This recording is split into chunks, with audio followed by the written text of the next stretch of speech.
Hey everybody, welcome back to the channel. Today we have the H10 Optic from Vanquish. What's it going to be, folks? Everybody else wants the carbon fiber version. What did I get? Got the blue one.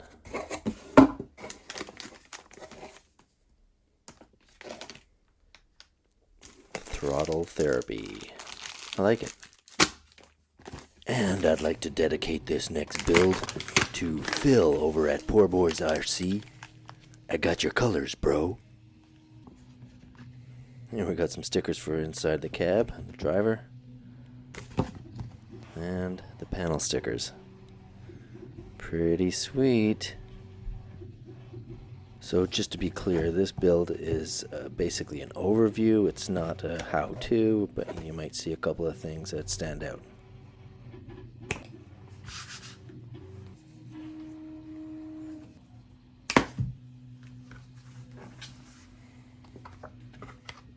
Here I'm starting with the, let's see, front axle. Let's stick in. Yeah, so like I was saying, this is just an overview, just to show people who may not have built a Vanquish product vehicle before what it's like and what the quality's like, what issues you might run into. Anyway, enjoy.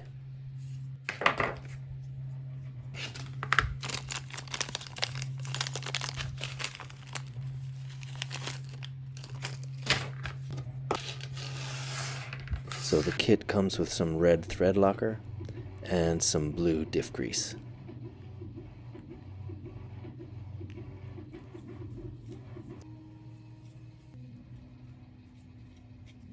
Here we see the diff gears are hardened steel. And the kit comes with mostly rubber sealed bearings. There's a few regular just shielded bearings.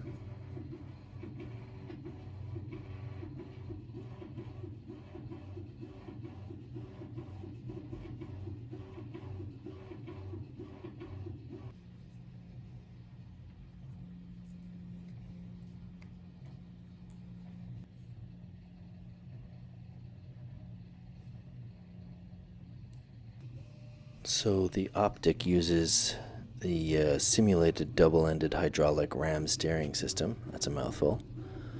It's going to look really cool when it's done. We'll put these little metal bits on, some thread lock, see how it goes.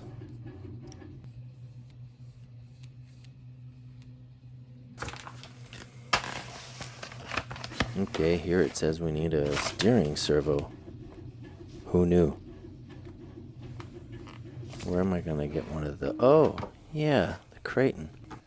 Long time no bash. Let's see what we got in here.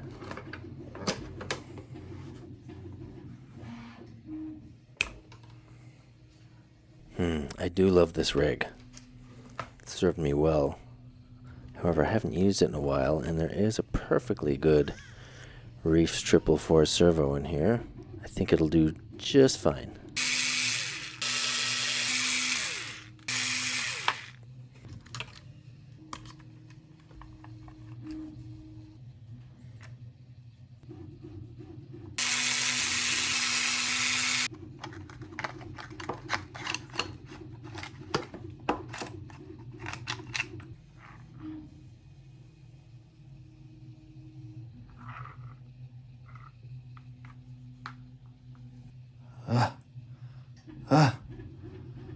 Achoo!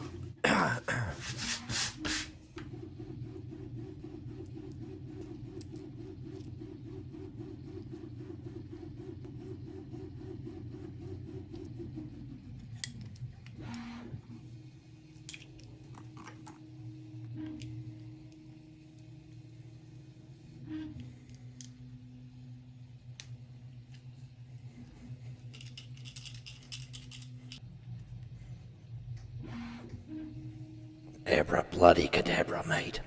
Abra bloody cadabra. Yeah, so I'd like to thank Hype RC in advance for this. Here, there's a little issue that the end piece of the hydraulic ram rubs on the actual axle housing. So when the steering engages, this will turn ever so slightly, and it actually rubs, and it'll just put wear on the parts and on the servo. So I magicked it off with my X-Acto knife. It just carves really easily and doesn't look great. But what are you going to do? Oh, and while I'm on the subject of really expensive kits having little flaws in them, what the hell is this? A screw with no thread and no extras? Anyway, let's get on to the next thing that really bothers me. This hole was completely not drilled out properly, so when I went to install the actual servo mount, it did not want to go in. And there was more screws missing. So, misaligned holes, missing screws, as you can see in the little window there. So, I tried getting it in, it just wouldn't go in. So eventually, I got it in using this little hand drill. I just reamed it out a little bit, and it fits, but I can't fit the screw in all the way because it's not properly drilled. Onward!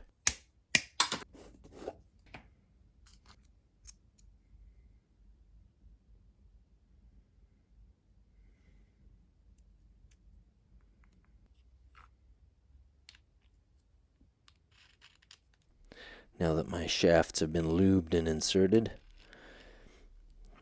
we'll see that these steering knuckles that are stock here, they're going to be replaced with some Treel brass ones, about 300 grams for both of them.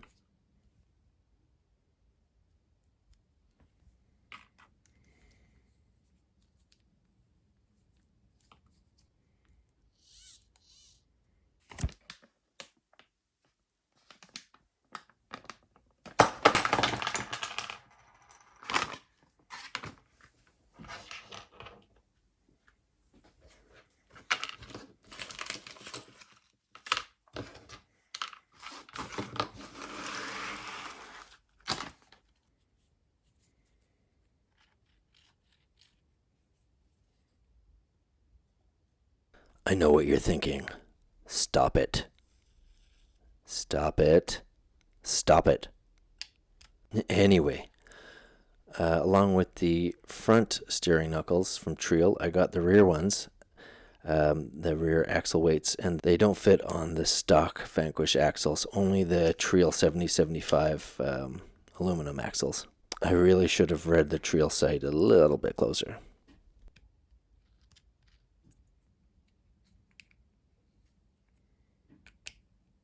Nice, there's a little cap so you can jam in some more axle grease if you need to.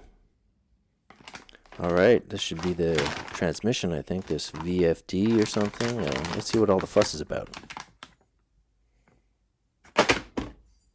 Wait a minute. That's a Hobbywing Quick Run Fusion Pro 2300 kV 2-in-1. And it also comes with a sticker for the standard Hobbywing program card. Nice. Beauty.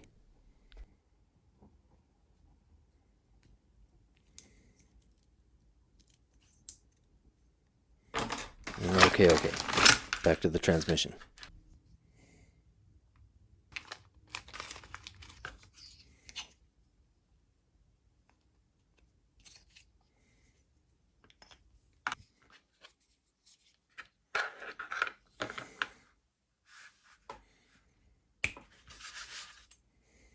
So I was saying that I'm not going to show you how to build it. You can go see other better builders build. I'm just showing you what it looks like. Piece by piece, how it's coming together, tolerances, things I might not know about these kits, and things I'm learning along the way.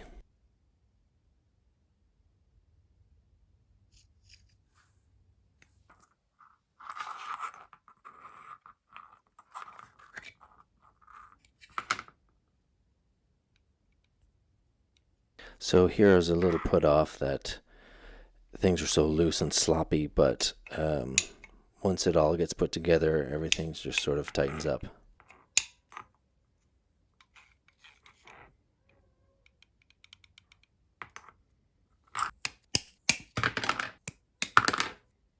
So I believe the transfer case here with the overdrive has sintered metal in it It's either, I think it's that or maybe chromoly. Correct me if I'm wrong.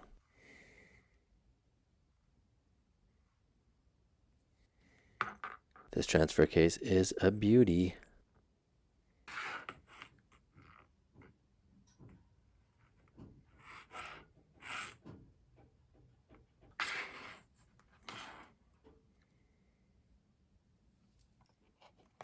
So I found here that the Fusion Pro is a little bit too big.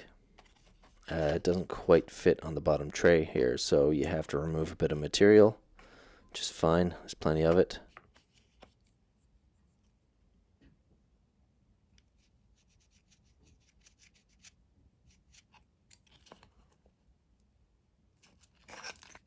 One must be very precise when drawing lines on things they're going to cut. Very precise. And there you have it.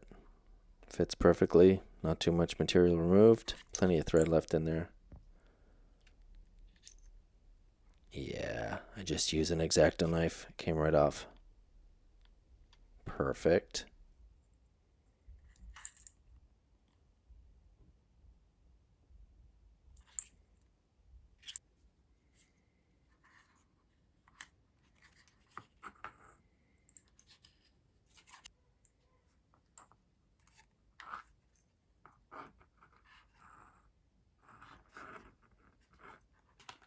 Well, let's get on to the D-bag.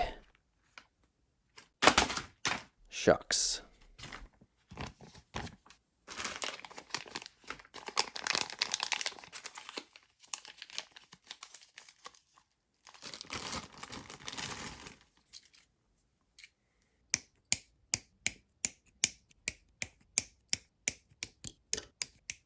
So the aluminum bodied shocks have an adjustable collar here.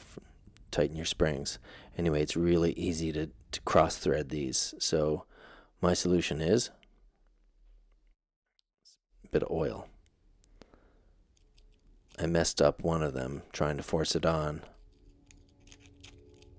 This really just made it easy. The part that gets you is that it's really hard to turn it best, this first little part, and then the oil helps it, and then once it's on, it's fine.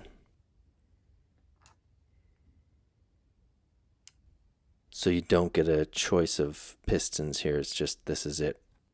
So the O-rings on the inside and a little E-clip were pre-assembled at the factory here, so I just ran some green slime for the O-rings to stop any leaks.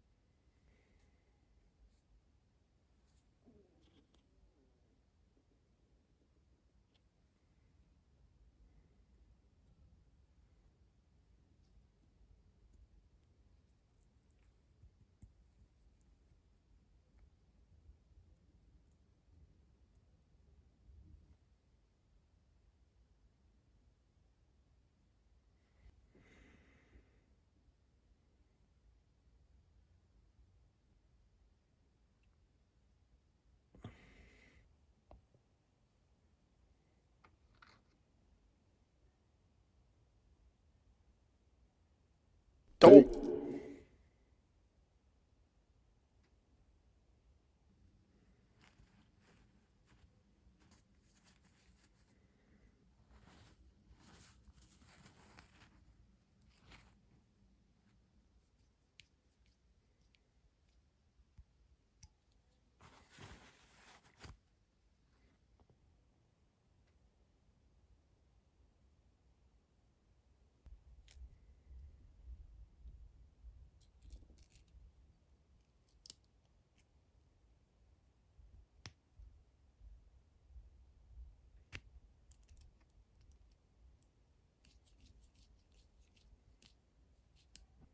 I mean, these things will get you started.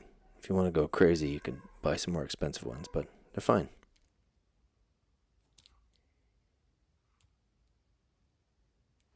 Let's check out the drive shafts.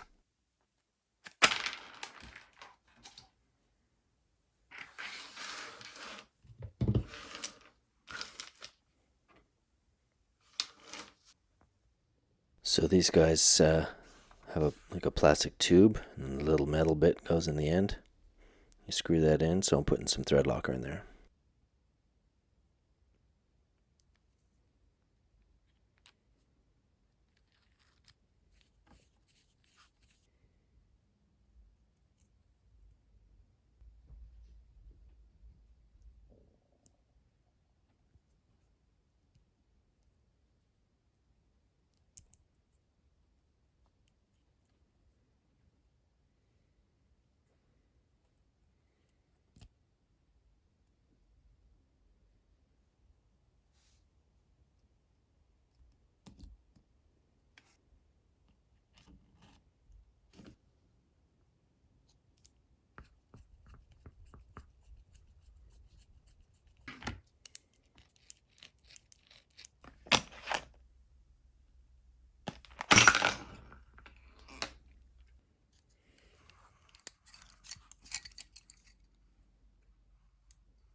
I know it looks a bit floppy right now, but once the cage is on it, we'll cinch everything up. You'll see. So thanks for watching, and stay tuned for part 2.